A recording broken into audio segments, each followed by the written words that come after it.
What's up, guys? Welcome back to the channel. Today's video is another synopsis for my little fantasy series that I am working on. My little fantasy novel series that I'm working on. This one is the actual first.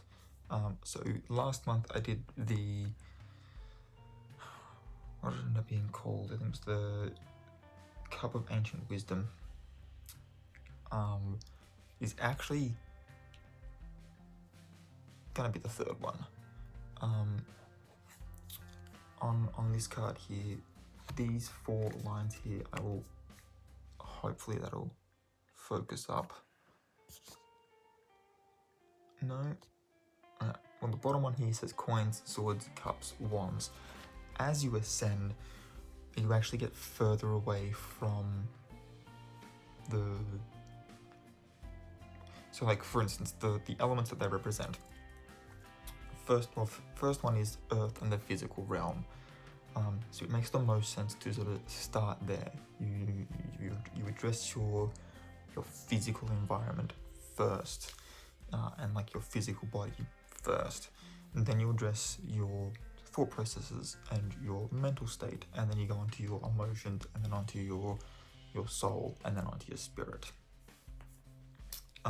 As you sort of like increase those like higher calling vibes. I mean, chakras work the same way. You start at the root, which is, generally speaking, when you're in a meditation pose like I'm currently sitting in, the root chakra is like at the base of your spine, which is the part that's touching the ground. And then you get to like the third eye and the crown chakra, which are the most like enlightened ones. They're the ones that sort of start to deal more with the concept of spirit and soul. And sort of as you go up, you actually have a heart chakra in the middle there, which is going to be obviously dealing with your emotions.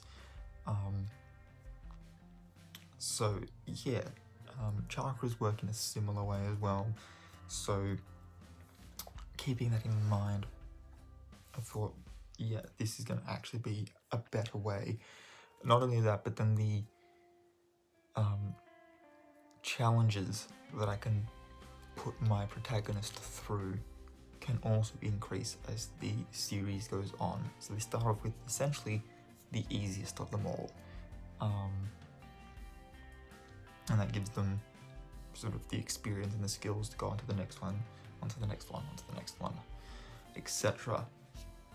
So this one, we're dealing with the coins, we're dealing with the element of earth, the physical realm, some of the other things that it stands for according to the Weaver Tarot deck are career, money, stability, ego, nature, and foundations. And that's what your first book's all about, giving your character a foundation from which to then sort of launch them forward. If you're going to be doing a series like I am. Now I'm hoping from the last one we can all remember what the Fool means, and we can all remember what from the Devil onward means, because it's gonna hurt me to try and find these. I'm pretty sure, let me just, 35 is where he's sitting.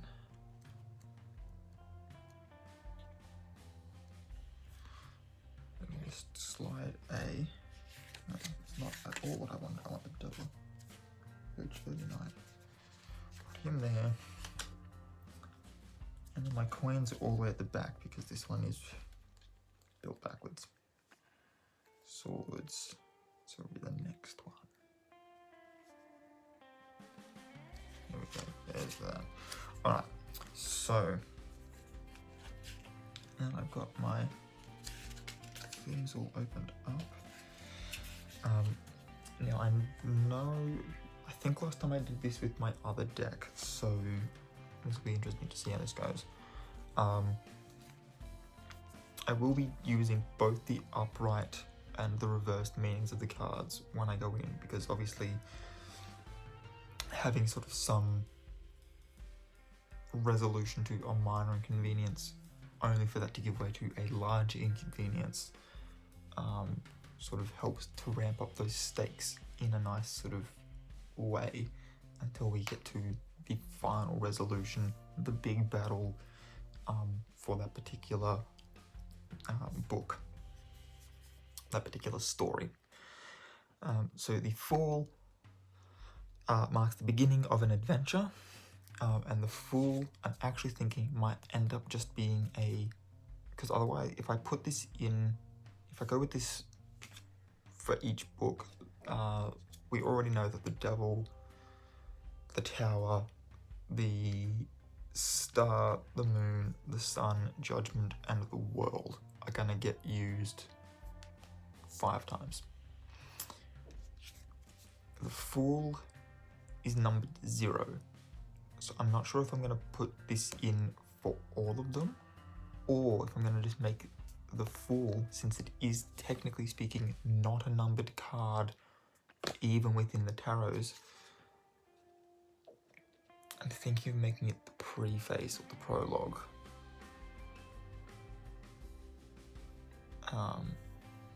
Yeah, we might use it as like a prefacing tool for this first one.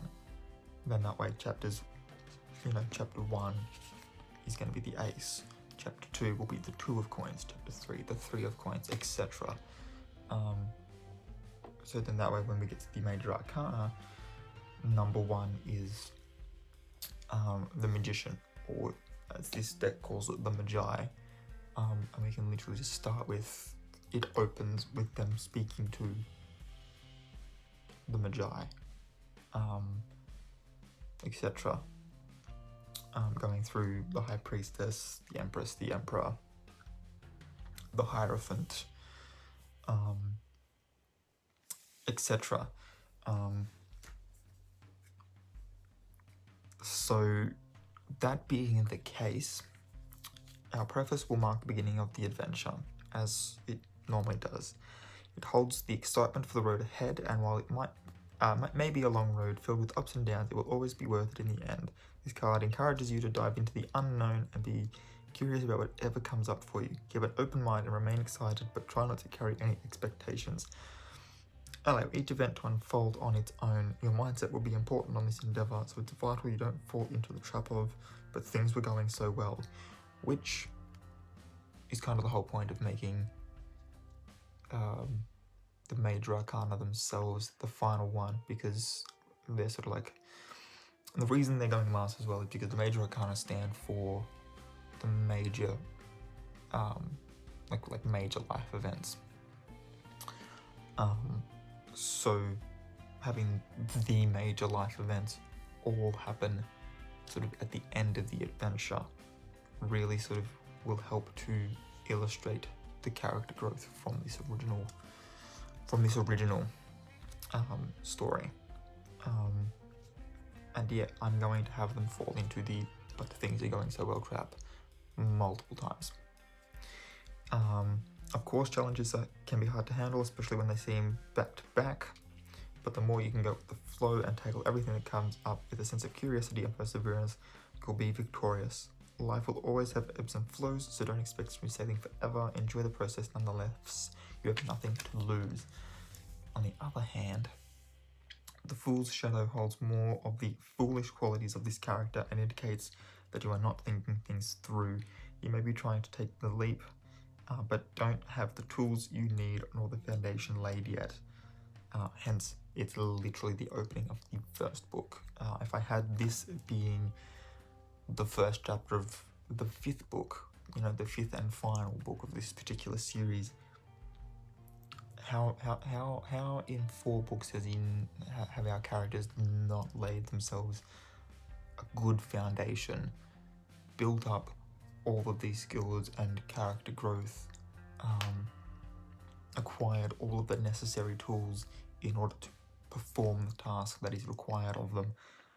Like, you know what I mean? So this is going to end up just being a one and done card, like all of the other suit cards. So yeah, hashtag not Rona. It could also be that you are fearing moving forward and are unsure what you need to do to reach the launching point. This standstill may have you feeling down. If that's the case, do the work to release fear and lay the foundation so you can start out on the best foot. Now is not the time to be impulsive, but to really examine how to begin this journey. Alright, and then I'm gonna just sort of breeze through the coins and stuff. Just because it's going to be a lot easier that way. So, as I said before, coins are earth, physical realm, career, money, stability, ego, nature, foundations, and our ace is all about beginning, opening, and possibilities. Its actual words here are new prosperity, abundance, and luck. Our 2 then goes on to balance and delegation, connection and duality. Our 3 has teamwork and collaboration, groups, expansion, and action. So chapter 3 is going to be where we meet our other protagonists, sort of get our little questing party together by chapter 3. Number 4 is conservation, scarcity mindset, limitation, security, organization, and manifesting. So there's a lot of cool things that I could do there. 5 of coins, down on your luck, loss, limitation, change, conflict, uncertainty. So 2 chapters after meeting, they're already fighting with each other, all which we love. Means that within that time we've already got to know some personalities well enough for them to be conflicting. The 6 of coins, generosity, give and take, cooperation, alignment, connection. 7's perseverance, determination, alignment, reflection, knowing, and inquiry. So this is where they're going to start maybe questioning their initial quest.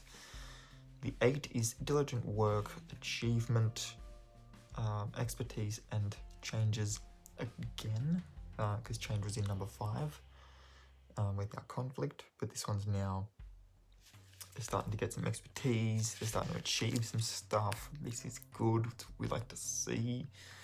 Number 9 is fulfillment, nearing completion, actualization, rewards, and independence. 10 is legacy, inheritance, abundance, completion, the cycle's ending, and revival. And then we'll finally meet our court of coins. So our seeker, or our page, or our princess, whatever we want to do with it.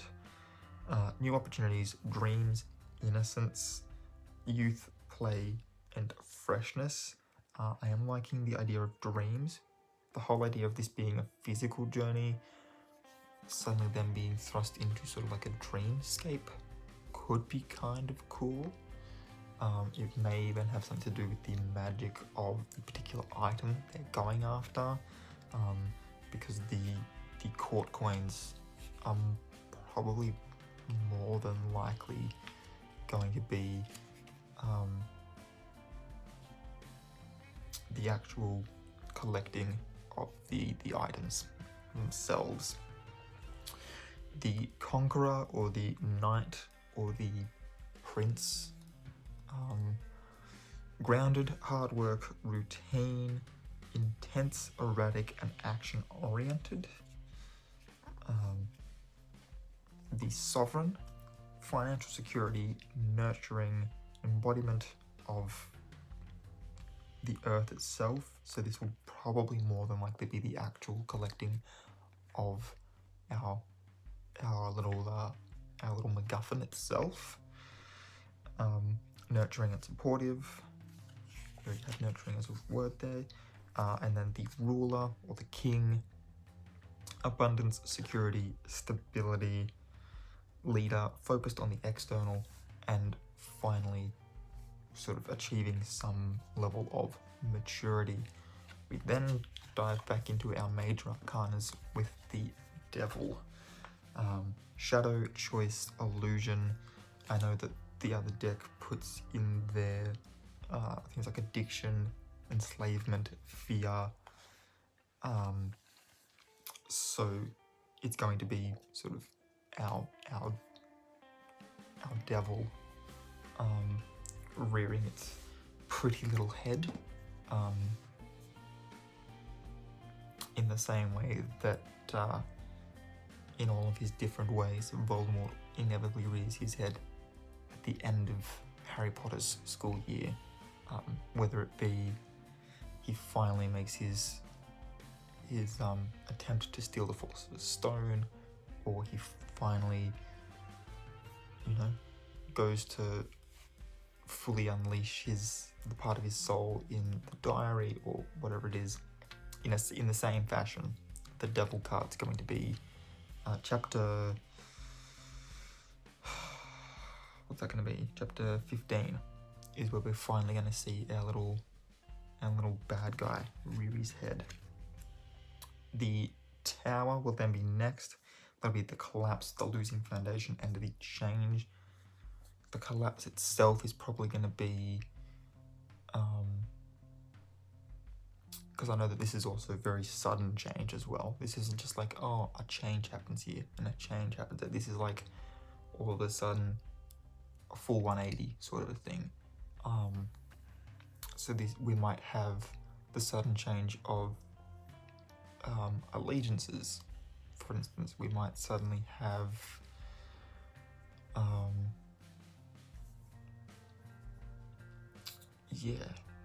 I don't know. What sorts of different changes could we have within our story? The Collapse and the Losing Foundation could actually simply just be the shrine or the castle or whatever that our magical object has been hidden in. It starts coming down, a la the Temple of Doom, Indiana Jones style. The Star is then next. This one brings us with it hope, alignment, and happiness. Followed by the Moons, unknown, intuition, unconscious. It also deals with the shadow self.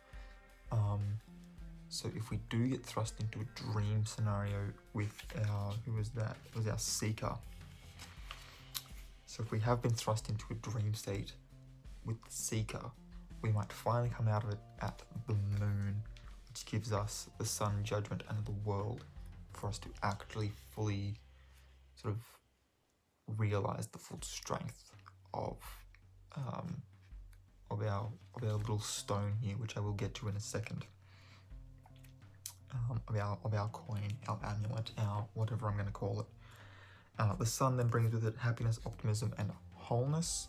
So just when we thought we were getting happy with the Star there and being hopeful and well aligned with all of our ideals, we then finally realized that actually no, this we're still in the dream state, able to break out of it and realize that proper wholeness of self, and the optimism that we beat him, at least this first time. So let's continue on. Judgment then comes in with honesty, taking inventory, authenticity. With that saying, taking inventory, that will definitely, by then, we will definitely have the stone. Because it is going to be a stone. It's going to be a magical rock. And then the World is achievement, wholeness, and alignment. And also sort of the completion. And so by this point, we will have a fully realized physical character. So they may have been underestimating their physical abilities the entire time, but by the time we get to the end, they will be, without a doubt, very confident in their physical abilities, even if they are not, the strongest character. Now, the other thing that I'm using as a basis for my stories, if you remember, is Celtic mythology, because the suits in tarot line up very nicely with the 4 treasures of the Tuatha Dé Danann, and coins, being the earth, line up very nicely with Liafal, or the Stone of Fal, also the Stone of Destiny, the Speaking Stone, and in some versions the Oa Stone, on it being it being the stone that the god Ogma originally wrote the Alm script on, in order to teach humanity language, hence its name of the Speaking Stone. We might also see it in a sense as being like a Rosetta Stone sort of thing, maybe. I might use that as a bit more of an external inspiration for my particular magical item. But I think some physical things that I can have as barriers for my characters are things like language barriers, particularly with it being a speaking stone. And once they get it, they'll all be able to speak their own native language, but understand each other as well. It'll sort of be a case of, I hold the stone, I say my piece, you hold the stone, you say your piece. We'll all understand each other. And so, yeah. So its mythical origin, it says here, there are several different and conflicting legends in Irish mythology describing how Liafal is said to have been brought to Ireland. The Libogabala, dating to the 11th century, states it was brought in antiquity by the semi-divine race known as the Tuatha Dé Danann. The Tuatha Dé Danann had travelled to the Northern Isles, where they learned many skills and magic in the 4 cities Falias, from where the Stone of Fal comes from, Gorias, Murias, and Findius. From there, they travelled to Ireland, bringing with them a treasure from each city. From Falias came Liafal. The other 3 treasures are Cleave Solace, the Sword of Light, Sliabua, the Spear of Lu, and Quadagde, the Dagda's Cauldron, those being in order our suit of swords, our suit of wands, and our suit of cups. So the actual order that mine will follow will be Liafal, Cleave Solace, Quadagde, Sliablu. That's not the right word. Sliabua. Or Sliablu. I don't know. I'm still learning. Its mythical powers that it has, because Liafal itself was thought to be magical. When the rightful High King of Ireland put his feet on the stone, it was said to roar in joy. I might have that be a similar thing. We do have an Emperor card in the Major Arcana at the end, and the whole idea behind this story as well is that it's going to be sort of like, we're going to have like a Dragon King as well. The whole idea is going to be that the current but not rightful High King of our mythical land wants to eradicate the dragons and has almost succeeded in doing so, but the gods, who are actual physical beings, have sent this group of champions that they've each chosen from, the different realms within the overall country sort of thing. Think of it in the same way as like Rivendell and the Shire and Gondor and Rohan and Moria. They're all within Middle Earth sort of thing. And if we sort of looked at it, essentially we could say that Gandalf is like our High King sort of thing, because they all get along with Gandalf. But in a similar way, we're going to have a similar sort of thing. We're going to have, and with the cards representing elements as well, we're going to tie in some airbending and stuff as well, like airbender type abilities, but airbenders will also have like telepathy and telekinesis and mind powers. The waterbenders will also be empaths and able to control people's emotions and stuff like that. The earthbenders will also have super speed and super strength and that sort of thing, like more physical powers. And firebenders will also be able to project their astral forms and perform potentially other feats of magic as well. And then we're going to have our ether benders in the last one be able to sort of control all of them, sort of thing. Like they'll end up being sort of like avatars sort of thing in that regard. But yeah, so I'm going to have this particular stone have that same ability. It will call out when the rightful heir to the high throne holds it. It'll call out and it will ignite magical powers within the other items if they're all being held by the same person, and that person is the rightful High King. The stone is also credited with the power to rejuvenate the king and also endow him with a long reign. So not only will it be able to allow him to speak to all of his subjects at once and have them all understand him perfectly, it will also keep him young, a la the Philosopher's Stone's elixir of life, as well as endow him with a long, prosperous reign. Meaning that, you know, by having it power up the others,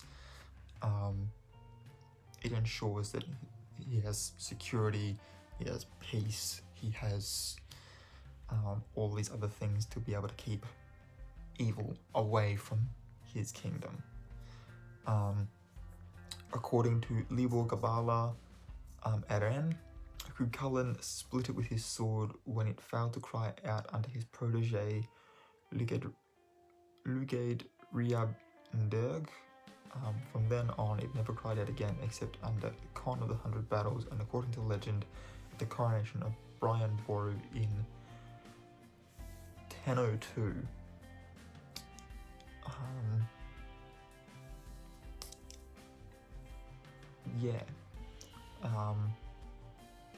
Now, of the four, this one actually also is a tourist destination as well. There is actually a stone referred to as the Stone of Fal.